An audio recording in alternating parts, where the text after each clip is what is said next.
জয় বাবা লোকনাথ। আমরা যাচ্ছি এখন, পরেই বলবো। দুজন মিলে বেরিয়ে পড়েছি রেডি হয়ে। ও বাড়িতে তালা দিল, আমরা দুজন রেডি হয়ে গেছি। আমরা শ্যামনগরে থাকি, তাই জন্য শ্যামনগর থেকে কালীবাড়িটা অনেক সামনেই হয়। আমরা ওখান থেকেই জল ভরে নেব।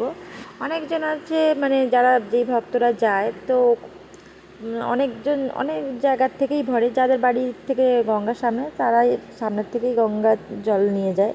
তো আমাদের বাড়ির সামনেই একদম গঙ্গার ঘাট, তো তাই জন্য আমরা এখান থেকেই জল ভরে নেব। আর ও একটু চান করে নেবে, কারণ আমি বাড়ি থেকে চান করে এসেছি। আর অতটা দূর আমি ভিজে ভিজে যেতে পারবো না, ও ভিজে ভিজেই যাবে। আর ওখানকারই কেউ একজন বলেছে যে এই সময় যেহেতু খুব ভিড়ভাট্টা হয়, আর খুব রাত চালায় গাড়ি, তো গাড়িটা একটু পুজো দিয়ে নাও, তাহলে ভালো হবে। আর কাকুটাকে যেহেতু চেনে, কাকুটা বলছে আমাদেরকে যে তোমরা ওভারটেক করবে না কাউকে, ধীরে সুস্থে যাবে। এক জায়গায় যাচ্ছ তো বাবার ধামে, তো সেই জন্য আস্তে সুস্থেই যাবে। আমরা যাচ্ছি চাকলা কচুয়া বাবার ধাম। সেরকম কিছু নিইনি, একটা ব্যাগ নিয়েছি, ব্যাগের মধ্যে কটা প্লাস্টিক আর আমার রেনকোটটা নিয়ে নিয়েছি। কারণ আজকে তো ওয়েদার বলেই দিয়েছিল বৃষ্টি হবে, তাই জন্য আমরা রেনকোট নিয়েছি আর কটা প্লাস্টিক নিয়েছি মাথাটা ঢাকার জন্য। ও মাথাটা একটু ঢাকবে। আর বলেছে যে খাবার দাবার দিলে ওখানে খাবার টাবার দেবে, খেতে হবে না, খাবার নিয়ে নেবে আর দাঁড়াবে। তো আমরা বারাসাত পৌঁছে গেছি। বারাসাতে একটা খুব ভালো লোকনাথ বাবার মন্দির আছে, তো আমরা এই লোকনাথ বাবার মন্দিরে 15-20 মিনিটের মতো একটু বিশ্রাম করব। এখানে সব ভক্তরাই এসে বিশ্রাম করে, ভোগ টোগ খায়। তো আমরা এখানে 15-20 মিনিটের মতন দুজন মিলে একটু বিশ্রাম করব। কারণ এখানে দেখছি অনেক লোকই আসছে। তারপর যাবার সময়ও আমরা দেখব যে এখানে অনেক গাড়ি দাঁড়িয়েছে, বা এখানে সবাই নামছে, সাইকেল করেও যাচ্ছে মানুষ, হেঁটে তো অনেক, সাইকেল করেও যাচ্ছে। এটাই অবাক ব্যাপার যে সাইকেল করে কী করে যাচ্ছে, খুব কষ্ট, সাইকেল করে যাওয়া খুব কষ্ট।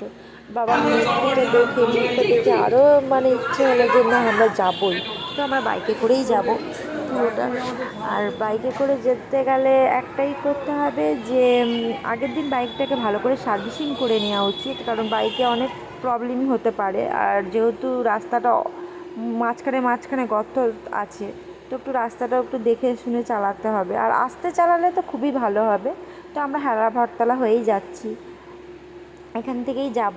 আর আমাদের মাঝখানে মানে আসার পথে আমাদের একটা খুবই একটা খারাপ জিনিস হয়েছে আমাদের সাথে, সেটা না হয় পরেই বলবো, এই জন্য আমি ভিডিওটা কমপ্লিট করতে পারিনি। তো আমরা এখান থেকেই যাব, আমি আর ওই যাব, কারণ বন্ধুরা তো সে বাদই দাও কথা। আমরা সামনে আরও দুজন দেখতে পেয়ে গেছি বাইক আরোহী, যারা যাচ্ছে। ও ওই যে আমাকে সামনে বলছে দেখা যে যাচ্ছে আরো এ না বাইকে না, করে তুমি এই যাচ্ছে। দুজন কি দেখছো, তা না, অনেক বাইকে আছে। আমি বলছি এতক্ষণ এমনি তো 1.5 ঘন্টা চার হয়ে চাকা গেল, করে আমি যাচ্ছে, বাইকে ছোট কাউকে করে হাতি করে দেখিনি। যাচ্ছে, আমি ছোটো অটো হাতি, করে অটো, যাচ্ছে, টোটো, টোটো করে সাইকেল, যাচ্ছে। হেঁটে এখন দেখি দেখেছি, বাইকে বাইকে করে করে যাচ্ছে দেখেছি। তো দেখে সব। খুবই মজা লাগলো। তো আমরা এই যেতে যে যেতে সন্ধে এটা হয়ে কোথায় গেছে। দমদম আমরা বারাসাত। এখান থেকে বাইকে ও করেই যাচ্ছি, ও, মাঝখানে মাঝখানে আমরা দাঁড়াচ্ছি, কারণ বাইকে করে এতটা দূর যাওয়া খুবই অসম্ভব। আর মেঘ করেও এসছে, শুধু ভগবানকে ডাকছি মেঘ করো, বৃষ্টি অসম্ভব, শুধু বাসটা না পড়ে আর যেন মেঘটা না ডাকে, তাহলে একটু সমস্যাই হয়ে যাবে। বারাসাত আর এই যে স্টেশন। বারাসাতের রেল লাইন, তো এখান দিয়ে এই যে এরা যাচ্ছে, আর এই যে এদের খুব সাথে বৃষ্টি আমাদের হচ্ছে, অনেকবার দেখা হয়েছে। একটা জায়গায় দাঁড়িয়েছি, পৌঁছেই গেছি মোটামুটি 8-10 মিনিট। গাড়ি রেখে তারপরে হাঁটতে হবে।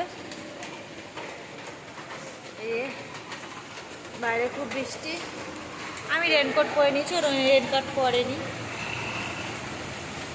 কারণ ও বলেছে যে বৃষ্টিতে ভিজেই মজা, কিন্তু বৃষ্টিতে ভিজবো একদিন আর 3 দিন জ্বর, সেটা একদমই ভালো হবে না। তাই জন্য চলেই এসেছি। রেনকোট ভালো করে পরে নিয়েছি, মাথা টাথা সব ঠিকঠাক হয়ে গেছে। এই যে ফোনটা ঠিক করছে, আবার ফোনে রাখবে। যেহেতু আমরা খুব তাড়াতাড়ি এসেছি, তাই জন্য ভালো মতন শান্তি করে, মন শান্তি করে আমি জল ঢালতে পেরেছি। এবং সামনে গিয়ে বাবার মুখটা দেখে দর্শন করে আমি জল ঢেলেছি। এরপর যত ভিড় হবে তত তারাপীঠের মতন অবস্থা হবে, মুখ তো দেখাই যাবে না, ঘিড়িটাকে ধরে বার করিয়ে দেয়, সেরকমই হবে এখানে অবস্থা। যেন তাই জন্য তাড়াতাড়ি করে আমরা জল ঢেলে বেরিয়ে পড়েছি। আর আমরা খালি পায়ে এসেছি, অ্যাঙ্কলেট পরে নিচ্ছি যেহেতু পা ব্যথা হবে হাঁটাহাঁটি করে। আর আমি জল ঢেলে খুবই খুশি হয়েছি, এতটাই খুশি হয়েছি কি বলার মতন না।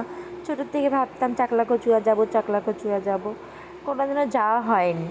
তো বিয়ের পরে বরের সাথে এসে একটা আলাদাই অনুভূতি, বাবা মায়ের সাথে যাওয়া একটা আলাদা অনুভূতি থাকে, আর বরের সাথে যাওয়া একটা আলাদা অনুভূতি থাকে।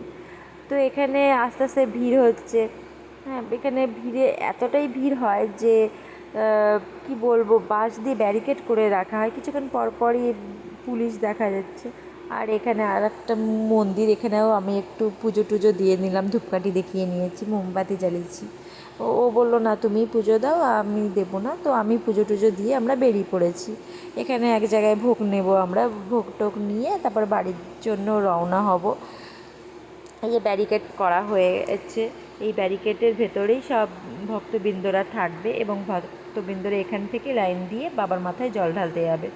প্রচুর প্রচুর ভক্তবৃন্দ আসে এখানে, এসে প্রচুর জল ঢালে। আমি শুধু ভাবতাম যে এত মানুষ কোথায় যায়, যখন আমরা কল্যাণী রোডে মায়ের সাথে দাঁড়িয়ে থাকতাম। তো এখন বুঝতে পেরেছি আমি এসে যে এইখানে এত ভিড় হয়, সত্যি আছে কিছু। বাবার মুখটা দেখলে না মনে হয় সত্যি খুবই একটা ভালো জায়গা, যেহেতু জায়গাটা অড একটা, কি বলবো, আমাদের হিন্দুর জন্য এই জায়গাটা বিখ্যাত। আমাদের বাইক যেখানে রাখা আছে সেখানে আমরা চলে যাব, ওইখানে গিয়ে একটু চাটা খেয়ে নেব, কারণ সুন্দর হয়ে গেছে, আমরা চা খেয়ে বেরাবো। ও না চা খেলেও দিনটা ভালো যায় না, সকালেও যেরকম চা খেতে হয় আর সন্ধেবেলাও চা খেতে হয়। তো এখানে অনেক সুন্দর সুন্দর জিনিসও বিক্রি হচ্ছিল, তো আমি একটা জিনিস কিনে নিয়েছি, কিনে নিয়ে আমরা এখান থেকে বেরিয়ে পড়েছি।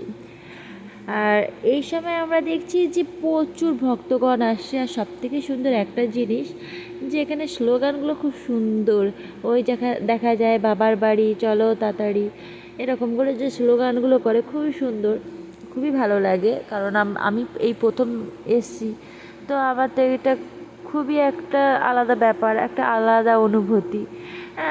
এই জায়গাটা আমার খুবই ভালো লেগেছে। আর যেহেতু এরকম আমি দাঁড়িয়ে যখন আমার ছোটোবেলায় থাকতাম মায়ের সাথে কল্যাণীর সামনে দেখতাম, হ্যাঁ, সব মাকে জিজ্ঞেস করতাম এত লোক কোথায় যায়, মা বলতো যে চাকলাকচুয়া যাচ্ছে, চাকলাকচুয়া, তখন বুঝতে পারতাম না চাকলাকচুয়া আবার কি। এখন বুঝতে পারলাম যে আচ্ছা, এই জায়গায় মানুষ যায় এবং এখানে অনেকজনের মানসিক থাকে, তাই জন্য হেঁটে হেঁটে যায়। এবার আর এক একজনের খুব ইচ্ছা থাকে যাওয়ার, তো যায়, অনেক রকম অনেক মানুষের ইচ্ছে থাকে, তাই জন্য যায়। এখানে অনেক ভিড় হয়ে গেছে, জ্যাম এতটাই পড়ে গেছে যে পুলিশও ঠেলা সামলাচ্ছে এবং মানুষরাও জ্যাম কাটাচ্ছে। আর কি বলবো, এখন তো মানুষ পুলিশকে এখন এক চোখেও বিশ্বাস করতে পারে না, তাই পুলিশের সামনে একটা বড় সুপার বাইক কানের সামনে পিপ পিপ করে চলে গেছে, ওই জিনিসটা দেখে অনেকজনই হাসাহাসি করছিল। তো গান বাজছে, এক এক জায়গায় এক এক রকম গান। তো ওখানে গিয়ে আমার খুবই একটা আলাদা অনুভূতি হলো, যেটা আমি বলে বোঝাতে পারবো না। যারা গেছে তারা তো বলতেই পারবে, আর যারা যায়নি তাদেরকে আমার একটাই কথা বলা, যাও, আর বাইকেও যেতে পারো, বাইকে কোনো প্রবলেম নেই। তবে একটা কি প্রবলেম, যে নিজের সেফটি নিজের কাছে, যেরকম খুব আস্তে চালাতে হবে, কারণ এখানে এক একটা ছেলে এত রাপ গাড়ি চালাচ্ছে। আমাদের সাথেই যাওয়া, আমরা বাড়ি যাচ্ছি, যাওয়ার পথে আমাদের খুবই একটা আলাদা জিনিস দেখতে পাই, যেমন অ্যাক্সিডেন্ট দেখতে পাই, যেরকম একজন মহিলা আর তার স্বামী মিলে হেঁটে হেঁটে জল ঢালতে যাচ্ছে, একটা অটোওয়ালা ফালতুগিরির জন্য বউটার গায়ে উপরে অটোটা চেপে গেছে এবং বউটার মাথা ফেটে গেছে, মাথা ফেটে রক্ত বেরিয়ে গেছে এবং হাঁটুতে লেগেছে, তার তার স্বামীরও হাঁটু ছুলে গেছে। অটোওয়ালাটা প্রথম বলছিল যে আমার কোনো ভুল নেই এবং আমি নিজে ঠিকঠাক গাড়ি চালাচ্ছিলাম এবং বউটা ফট করে আমার গাড়ির সামনে চলে আসে, তাই আমি দিকবিক না সামলাতে পেরে আমার অটোটা পাল্টি খেয়ে গেছে। এবং ওনার স্বামী বলছে যে না, এটা ও ভুল বলছে, আমাদের রাস্তায় যাচ্ছিলাম, উনি ফোনে কথা বলতে বলতে যাচ্ছে। এবং আমার স্ত্রী ওনার মতনই যাচ্ছিল। তো উনি ফোনে কথা বলতে বলতে কার সাথে কথা বলতে বলতে যাচ্ছে আমরা জানি না, কী হয়েছে জানি না। হ্যাঁ, আমার বইয়ের গায়ের উপরে উনি অটোটা উঠিয়ে দিয়েছে। আমরা যেহেতু সামনাসামনি দেখেছি, আমরা সঙ্গে সঙ্গে অটোওয়ালাটাকে ধরেছি। আবার ওখানকার লোকরাও ধরে জিজ্ঞেস করেছে, পরে অটোওয়ালাটা বলছে না, আমারই ভুল, আমি ফোনে কথা বলতে বলতে যাচ্ছিলাম, তাই জন্য এরকম হয়েছে। তো মাথা ফেটে গেছে এবং মাথার 3টে সেলাই পড়বে ওনার।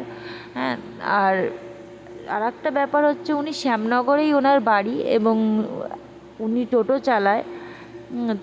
তো টোটো চালায়, ওনার ছেলে আছে বিদেশে, এখানে কেউ থাকে না। আমরা জানতে পেরেছি, যেহেতু আমরাও শ্যামনগরে, জানতে পেরে আমরা ওনার সাথে সাথে এসেছি। এবং ওখানকার লোকরা বলল যে না, ওনার যখন কেউ নেই, আপনারা একই জায়গায় থাকেন, একটু ছেড়ে দিয়ে আসুন।